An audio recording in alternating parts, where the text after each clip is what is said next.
Okay, welcome back. It says we're live here. This is Crypto Hulk. We're talking about Ethereum today and how it's not going to work. We're discussing what is Codius. We're going to break down exactly what is Codius. What are smart oracles?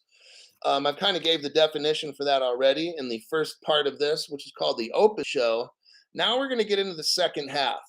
So I'll give people a second to get here. They probably don't know how, but Oracle is a great company. Yeah, I used to drive by it. I used to live near Berkeley. What's that city's name? Emeryville. That's it. I think Oracle's in Emeryville, but it could be in Oakland or Berkeley.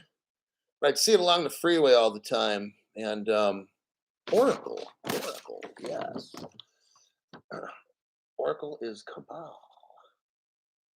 Used to Sun Microsystems. Spencer C. All ears, Hulk. Okay. Now we're going to get into the second half of this and figure out what the hell is all this. Number 3, cryptocurrency wallets. So cryptocurrency wallet controls. Wallets controlled by contents could include many types of complex controls like daily withdrawals, limits,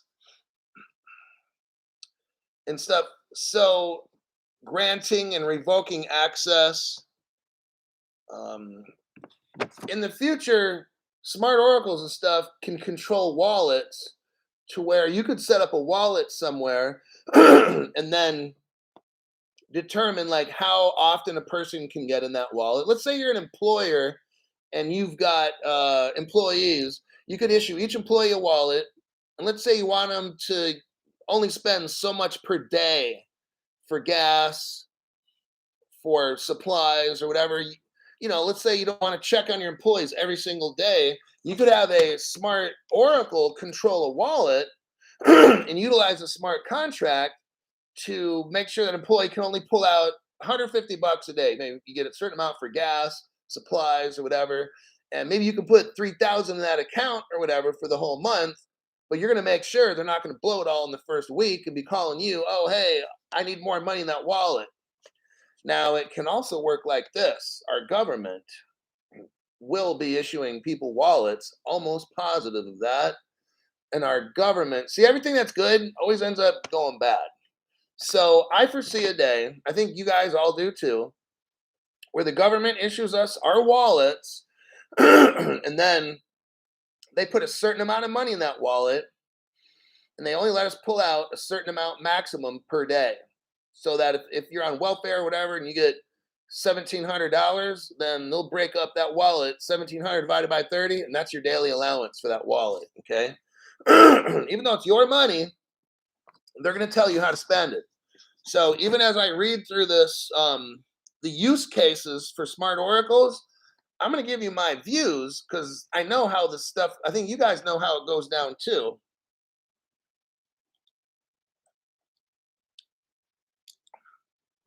All right.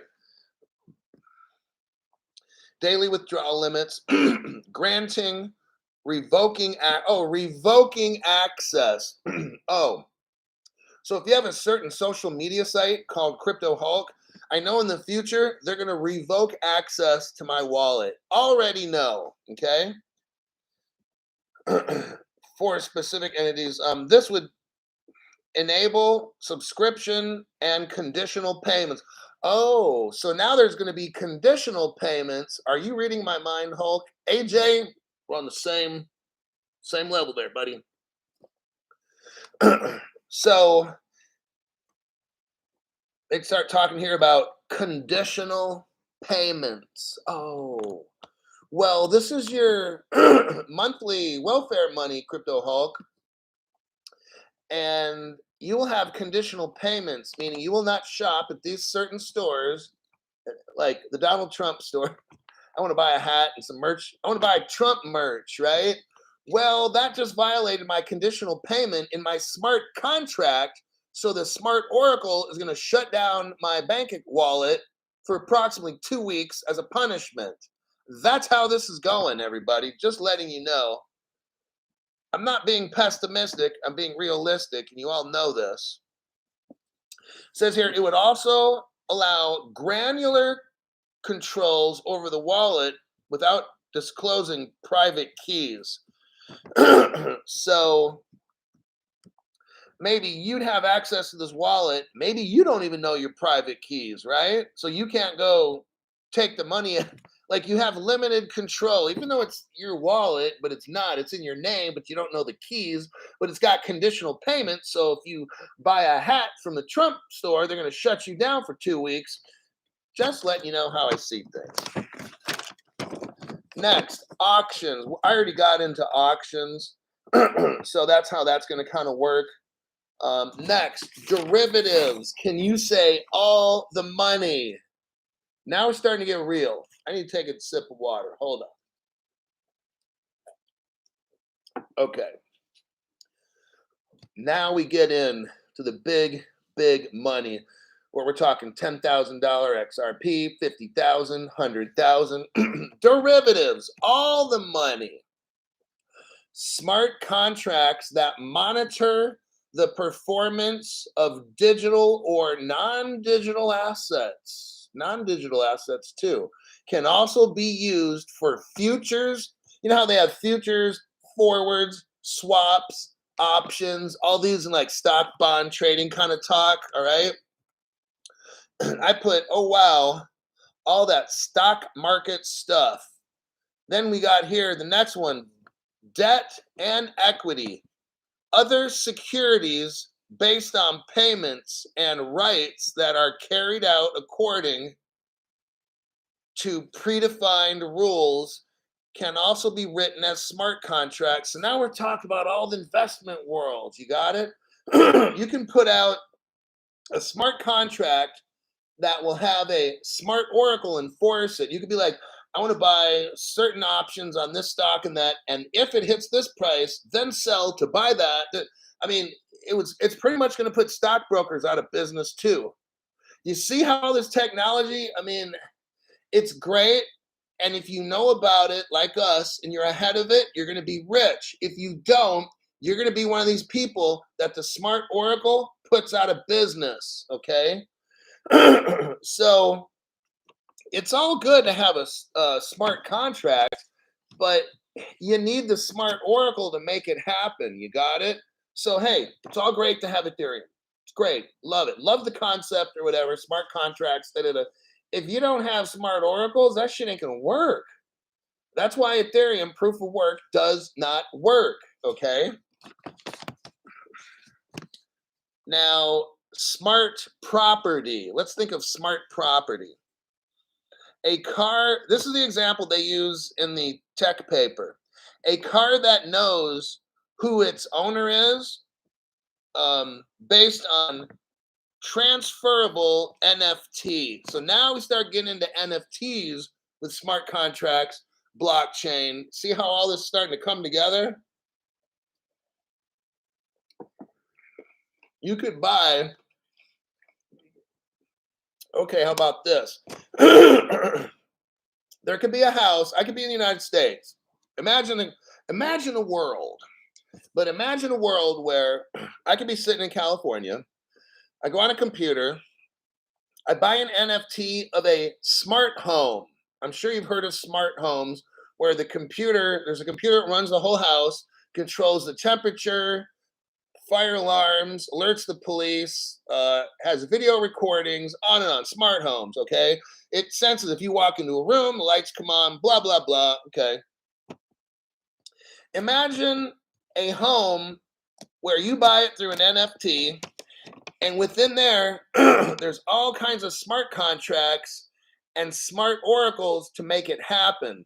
So I buy this, and it's all, let's just imagine, because this is going to happen in the future. I could go to some place, some website, whatever it is, talk to my home, tell them, hi, I'm your new owner. I'll be there within an hour. And somehow you link your cell phone or whatever up to the house. So I could be driving up to the house, garage door opens, I pull the car in, garage door automatically shuts. I walk to the garage door, it recognizes me because of my phone. It unlocks the garage door, right? I walk into the, you see where I'm going with this? Smart oracles can make all these smart contract shit happen. So the owner could have a home alarm system all set up and this and that. And the smart oracle tells the smart contract, this is your new owner, because they're talking here about a car that knows its owner based on transferable NFT. So the NFT now is transferring the ownership of that home and the smart computer and all that shit to me. This is where this is going. Same thing with the car.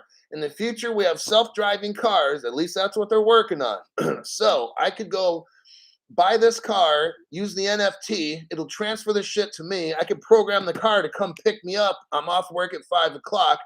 My Lamborghini shows up outside of my workplace. It senses I'm within 50 feet. It opens up the door. I sit in the car and it drives me home. See where all this goes? So it says here, the transfer of ownership and accompanying rules can be used for temporary. Let's say you're renting a house, renting a car, whatever. Temporary ownership, rent, lease can include houses or anything. Next one, voting. They're going to use voting with, yeah, rock and roller's like, yeah, not good. My golf cart can... iRobot, yeah. Next one, voting. Smart contracts can be used, oh, here we go, for enforcing democratic, bureaucratic control structures over assets. Over assets or organizations. So, smart oracles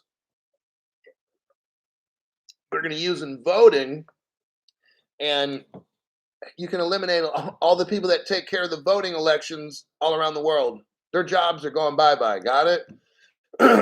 Now, let me break something down. So this is separate from smart contracts, okay?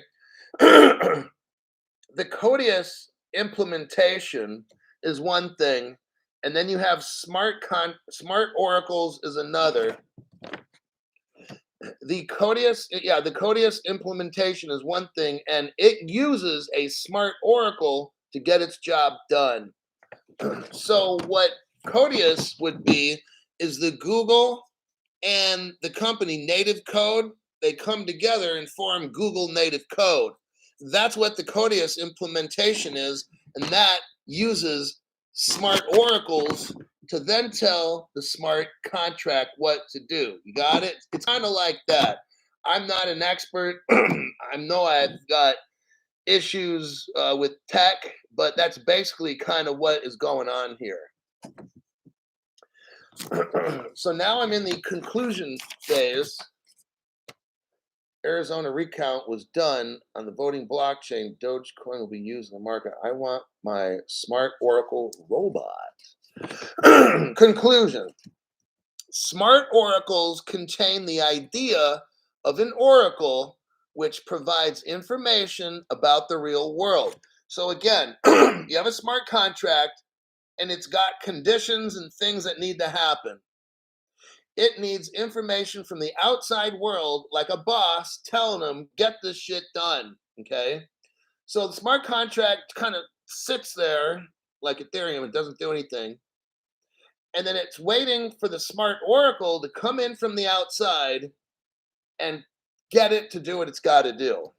It needs information that's truthful from the outside world that meets the conditions. So because the smart contract, there's conditions in there.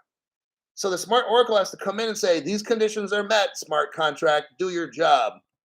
So it's kind of like you're working at Burger King. It's like when I was working at Burger King and I'd be behind the register and a customer would like to order. What really is that smart oracle is that credit card payment. Got it? So I'm the smart contract at, let's say I worked at Denny's, which I did. I didn't work at Burger King. So I'm working at Denny's. I'm a smart contract. Okay. I've been trained to do all these things, certain conditions. Customer needs water. They ask me, I go get water, this and that. But in the end of the day, the smart oracle is the payment. Otherwise, that customer can't leave. So the smart oracle is the information from outside. You go in, you make the payment, and it says, Crypto Hulk Jr., go ahead and let this person leave the restaurant. And then they leave. Kind of like that in a way.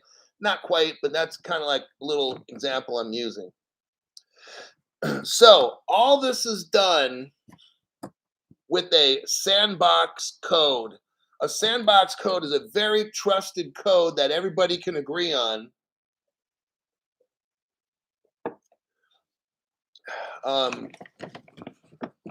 A smart oracle is independent of any existing distributed network like Bitcoin or Ripple. A smart oracle can interact with anything. It's secure, unlike Ethereum, because a smart oracle can separate untrusted code. That's pretty good. Execution, and it is very complex. Ethereum has so many hacks, correct? Because it wasn't made right. That's why.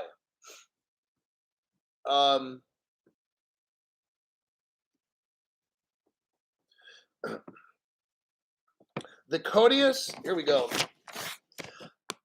The Codius implementation uses Google's native code to sandbox, client to sandbox, okay?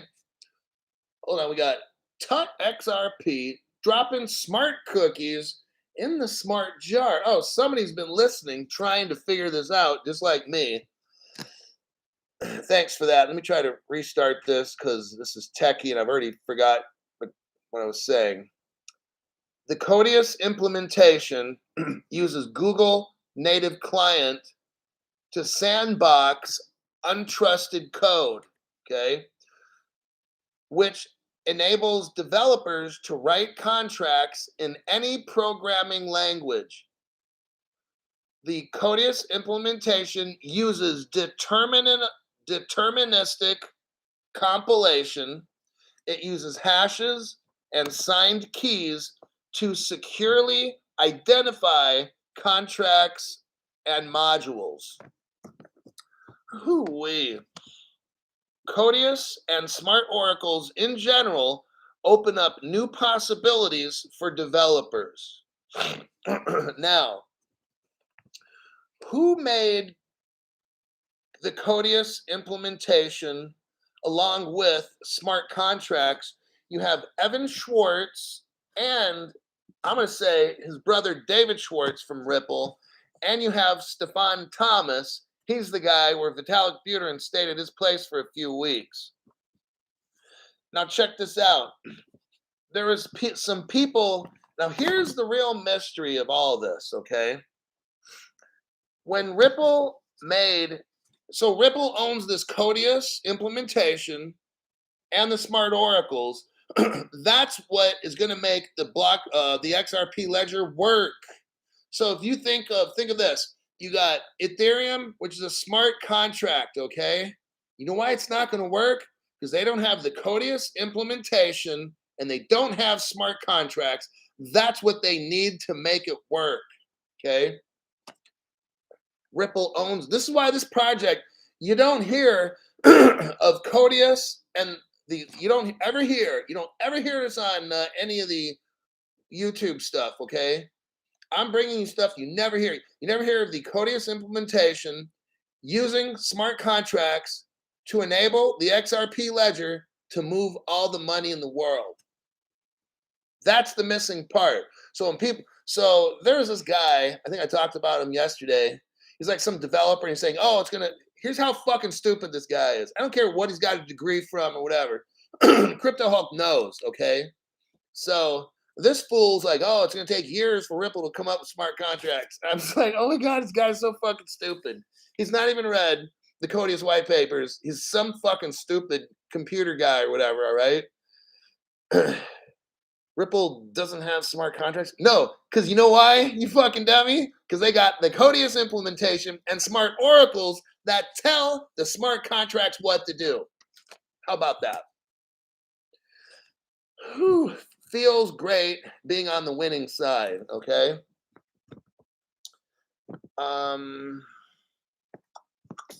I think that will be about it. So, Crypto Hulk, are we going to win? Yeah, I just showed you. You've got the XRP ledger. Now, think about this. You got the XRP ledger was given to the World Wide Web. You know the internet? Okay. The group of countries, people, if you want to call it that own the World Wide Web now own the XRP ledger. That's decentralized, okay? Anybody can build. It's an open source. It's not closed. It's permissionless. You don't need permit. I can build. Well, I can't do it because I don't know what I'm fucking doing. But let's just say I could. I could build on the XRP ledger. Anybody can build on the XRP ledger because it's a decentralized, permission, interoperable blockchain. Got it? It's owned by everybody. It can interoperate with any blockchain on the planet. Now you throw in the Codius implementation, smart oracles, and you can write your own smart contracts and let the Codius implementation and the smart oracles, you can sit back and let them run the show. See how amazing that is? Ethereum is not given to the world, correct? Correct. There's only one blockchain given to the world. That's ours, XRPL, not blockchain. Sorry, that's the first reason they're going to fail. Number two, Ethereum is not interoperable. Ooh. Ethereum doesn't have a liquidity hub. Ooh. Ethereum just doesn't even work. Ooh. We can go on and on, okay? I don't care if it's proof of work, proof of Twinkies, proof of ho-hos. It doesn't, it's a fucking nothing burger, okay? Vitalik said he's halfway done with Ethereum 2. You know what? He's lying. He's not even done. That thing is so fucking horse shit, okay? That and Bitcoin are horse shit. I've only been saying that for 2.5 years. So, then on top of that, Starlink is going to be running the blockchain internet. So the XRP ledger is going to be in outer space. I mean, this whole thing is just, and Ethereum's not even there. So that's why I wanted to show you in this program today. If you're with the ledger, the XRP ledger, you're all into Ripple, the ISO cryptos, XLM, XD, all this shit's going to run on the XRP ledger. It's interoperable, on and on. We got the Codius and the smart, we got it all. Now, we're just waiting for all these countries to link up. That's what we're waiting for. It's not that XRP doesn't work and this clown programmer guy, oh, it's going to take years to come up with smart contracts. What a fucking clown. He has no idea what he's talking about, okay? So I just wanted to make that sure that you're all in the right place. You're on the right channel to get news. I wanted to bring up kind of a techie program today. I tried to make it as easy to understand. Some of the shit I just don't quite get. But I think I made a pretty good case on it. And hey, some of that stuff was so deep, I can't even get into it all. It would take me 3, 4, 5, 6 hours to break all the shit down. And by the time I got to the end, I would have forgotten what I talked about all the way through anyway. So there you have it. That'll be tonight's show. I'll meet you tomorrow, just about the same time, anytime between 6 to 7 p.m. Pacific. Adios.